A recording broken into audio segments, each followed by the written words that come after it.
नमस्कार दोस्तों, नित्य क्लासेज में आपका हार्दिक स्वागत अभिनंदन है। आज अपन चर्चा करेंगे जो कल आपकी आंसर किया ही है आरआरबी टेक्नीशियन, उसी पर अपन आज चर्चा करेंगे।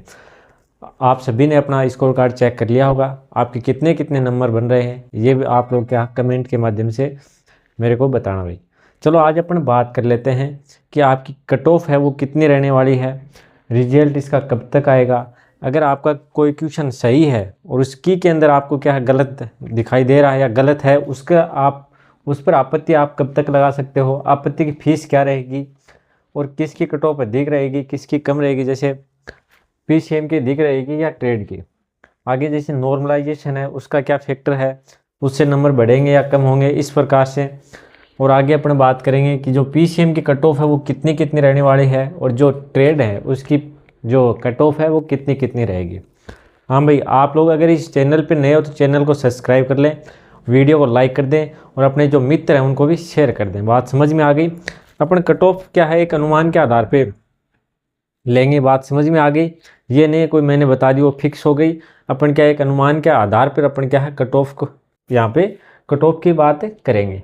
देखो कुछ लोग बता रहे हैं 90 रहेगी, 90 कैसे रहेगी भाई, 90 तो नहीं रहने वाली है, ऐसे करने से कुछ नहीं होगा। 90 थोड़ी रहेगी कट ऑफ। इसमें क्या है नॉर्मलाइजेशन उसका फैक्टर बहुत ज़्यादा काम करेगा। बात समझ में आ गई। ये अपन सभी चर्चा करेंगे, वन बाई वन सभी पे चर्चा कर लेते हैं।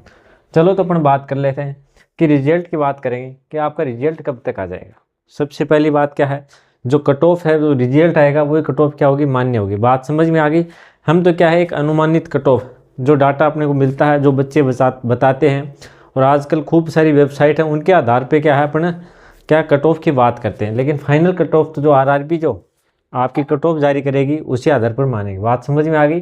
तो रिजल्ट की अपन बात कर लेते हैं सबसे पहले कि इसका रिजल्ट कब तक आ जाएगा। बात समझ में आ गई।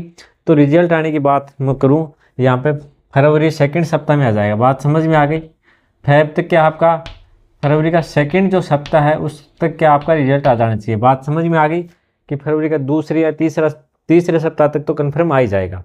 हो सके तो क्या सेकंड सप्ताह में आ जाए।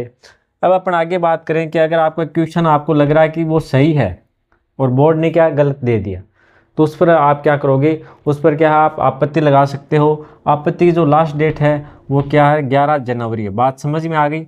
आपत्ति लगा सकते हो आप किससे पहले, 11 जनवरी पहले आप क्या है आपत्ति लगा सकते हो। बात समझ में आ गई। चलो तो आगे बात कर लेते हैं कि आपत्ति अगर अपन लगाएं तो उसकी फीस क्या रहेगी। आपत्ति की जो फीस है वो आपकी कितनी रहेगी, एक क्वेश्चन की फीस रहेगी आपकी 50 रुपये। बात समझ में आ गई। आपत्ति की जो फीस है वो एक क्वेश्चन की कितनी रहेगी 50। जो क्वेश्चन आपको ऐसे लगे कि ये क्वेश्चन सही है और बोर्ड ने क्या है उसका आंसर की के अंदर आपको गलत दे रखा है तो आप लोग क्या आपत्ति लगा सकते हो 11 जनवरी से पहले तक। बात समझ में आ गई। और उसकी फीस कितनी रहेगी 50 रुपये रहेगी। फीस कितनी रहेगी 50। आगे बात करें अपन किसकी कट ऑफ क्या ज़्यादा रहेगी, जो पीसीएम है उसकी कट ऑफ ज़्यादा रहेगी या फिर जो आपकी ट्रेड है उसकी क्या है कट ऑफ ज़्यादा रहेगी। तो आप सभी को पता है, फिर भी मैं आपको बता दूं जो पीसीएम है उसकी क्या है कट ऑफ ज़्यादा रहेगी। इसका भी रीज़न है। इसका रीज़न क्यों है, देखो जो पीसीएम के बच्चे हैं उनको मैथ तो आती है, साइंस भी आती है, तो इसका वेटेज खूब रहा तो इससे क्या इसके नंबर बढ़ेंगे। और दूसरी बात यह है कि जो पीसीएम है इसकी वैकेंसी भी क्या है कम है, इसकी वैकेंसी ट्रेड की वैकेंसी क्या है ज़्यादा है, तो ये फैक्टर भी क्या है इसमें काम करेगा। बात समझ में आ गई। चलो तो भाई आगे बात करते हैं अपने नॉर्मलाइजेशन की। इसमें नॉर्मलाइजेशन की बात करते हैं। कुछ जैसे बता रहे हैं आपकी क्या मेरिट रहेगी, जैसे कुछ बता रहे हैं 90%, 90 क्वेश्चन रहेगी। तो इसका मतलब क्या हुआ, नॉर्मलाइजेशन नहीं होगा क्या, नॉर्मलाइजेशन होगा। बात समझ में आ गई। अगर आपके नंबर कम भी आ रहे हैं, आपके नंबर कम भी आ रहे हैं और पता नहीं नॉर्मलाइजेशन नंबर आपके बढ़ जाएं, जैसे 10 नंबर बढ़ जाएं, 15 नंबर बढ़ जाएं या 20 नंबर बढ़ जाएं, तो आपका क्या सिलेक्शन हो सकता है। बात समझ में आ गई। तो घबराने की बिल्कुल भी ज़रूरत नहीं है। क्यों नहीं है, क्योंकि नॉर्मलाइजेशन अभी क्या है बाकी है। तो ये क्या है अहम रोल होगा इसका क्या होगा अहम रोल होगा। आपको पता ही है, अगर आपने पीछे आरआरबी की कोई एग्जाम दिए तो आपको पता ही होगा कि इसका कितना बड़ा रोल रहता है। बात समझ में आ गई। जैसे किसी बच्चे के 75 नंबर आ रहे हैं, बात समझ में आ गई, कितने आ रहे हैं 75, उसके 15 नंबर बढ़ गए तो कितने हो गए, उसके 90 नंबर हो गए। बात समझ में आ गई। तो उसके क्या सिलेक्शन के चांसेस हो जाते हैं। तो आपको ये घबराने की ज़रूरत नहीं है कि मेरे नंबर कम आ रहे हैं। और भाई ये बात भी सत्य है कि अगर आपके 50-60 नंबर आ रहे हैं तो आपका सिलेक्शन हो जाएगा। तो इससे तो मेरे को क्या मुश्किल लग रहा है, बात समझ में आ गई। 50-60 से तो आपका क्या है सिलेक्शन नहीं होने वाला, क्यों इतने ज़्यादा नंबर भी नहीं बढ़ेंगे आपके नॉर्मलाइजेशन में। तो अपन बात कर लेते हैं, अब देखो कट ऑफ की बात कर लेते हैं। नॉर्मलाइजेशन होगा और किस स्तर पर होगा ये आप देख लेना, कि जिनके जैसे 10-15 नंबर किसी किसी बच्चे के तो 15-20 नंबर भी बढ़ जाते हैं। बात समझ में आ गई। तो नॉर्मलाइजेशन तो होगा ही। अब आगे बात कर लेते हैं अपन पीसीएम। जो पीसीएम की कट ऑफ है वो कितनी रह सकती है, इसकी अपन बात करेंगे। जैसे मैं बात करूं सामान्य है तो इसकी मेरे हिसाब से 80 से 85 रह सकती है। बात समझ में आ गई। 80 से 85 आपके नंबर आ रहे हैं तो आपका क्या है, मेरे को लग रहा है कि आपका सिलेक्शन हो जाएगा। अब रीजन की बात करें कि इसमें क्या है नॉर्मलाइजेशन भी होगा, आपको पता ही है भाई। नॉर्मलाइजेशन होगा तो किसी के जैसे 10 नंबर 85 है, इसके 10 नंबर बढ़ गए, 10 नंबर क्या है बढ़ गए, तो इसके कितने हो जाएंगे 95 नंबर हो जाएंगे। तो इसका क्या सिलेक्शन हो जाएगा। बात समझ में आ गई। तो सामान्य की जो कट ऑफ है वो मेरे हिसाब से 80 से 85 के बीच रहेगी, इससे ज़्यादा नहीं जाएगी। बात समझ में आ गई। और भाई आपके कितने नंबर हैं आप लोग कमेंट करके बताओ, देखें इससे क्या और भी ज़्यादा पता चलेगा कि कट ऑफ रहने की संभावना क्या रहेगी। बात समझ में आ गई। आगे अपन बात करें जैसे ओबीसी है, तो ओबीसी के आप मान के चलो 77 से लेके 82 तक ये क्या रह सकती है ओबीसी की। अब जैसे किसी के 72 नंबर आ रहे हैं किसमें ओबीसी में, तो उसका नॉर्मलाइजेशन होगा तो 5 नंबर भी बढ़ गए तो कितने हो गए 87 हो गए। बात समझ में आ गई। तो इस प्रकार से नॉर्मलाइजेशन का जो फैक्टर है वो बहुत ज़्यादा काम करेगा। AWS की बात करें तो इसकी कितनी हो जाएगी 75 से लगभग 80 के लगभग हो जाएगी। आगे बात करूँ मैं SC की 72 से कितनी हो जाएगी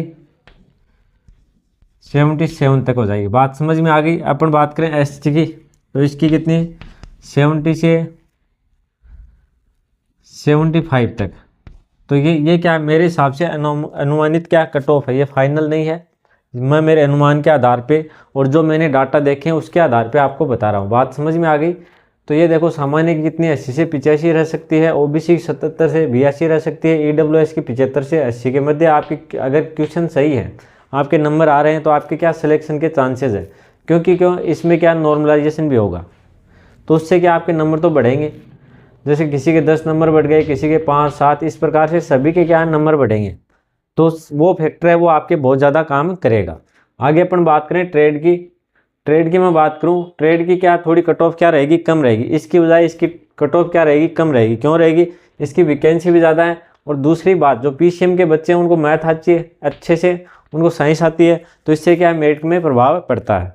तो अपन बात कर लेते हैं ट्रेड की मैं बात करूँ, ट्रेड की 70 सामान्य की बात करें तो 70 से 75 के बीच क्या आपके अगर नंबर हैं तो आपका क्या स्कोर अच्छा है। मेरे हिसाब से क्या आपका सिलेक्शन हो जाना चाहिए भाई। और फाइनल तो वही करेगा जब रिजल्ट आएगा तब उसमें देखेंगे वही रहेगा। बात समझ में आ गई। आगे मैं बात करूं ओबीसी की,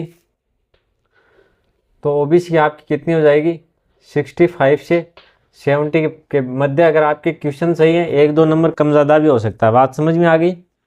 चलो आगे बात कर लेते हैं AWS की कितनी हो जाएगी 60 से 65 हो जाएगी। और अपन बात करें SC की तो SC कितनी हो जाएगी 55 से लेके कितनी हो जाएगी 60 के मध्य हो जाएगी। बात समझ में आ गई। आगे बात करें अपन ST की तो ST कितनी हो जाएगी, ये आपके चला जाएगी 50 से 55 के मध्य। तो ये मेरे हिसाब से क्या अनुमानित कट ऑफ है और ये मैं इस आधार पे बता रहा हूँ क्योंकि नॉर्मलाइजेशन होगा तब इन सभी के क्या नंबर बढ़ेंगे। अगर आपके इतने क्वेश्चन सही हैं तो आप क्या सिलेक्शन के चांसेस हैं। और ये मत कर लेना भाई कि इतने नंबर आ रहे हैं मैं तो बैठ जाऊँ आगे तैयारी नहीं को। आपको क्या आगे निरंतर आपकी जो भी आगे वैकेंसी है जैसे ग्रुप डी है, कोई NTPC है, इनके जो भी आपकी क्या है आगे एग्जाम्स है उनकी क्या निरंतर आपको क्या है तैयारी करते रहना। बात समझ में आ गई। और कोई आपका अगर क्वेश्चन है तो आप कमेंट के माध्यम से पूछ सकते हो। आप लोग अगर इस चैनल पे नए हैं तो चैनल को सब्सक्राइब करें, वीडियो को लाइक कर दें और जो अपने मित्र हैं उनको भी शेयर कर दें। चलो भाई आज के लिए इतना ही, धन्यवाद।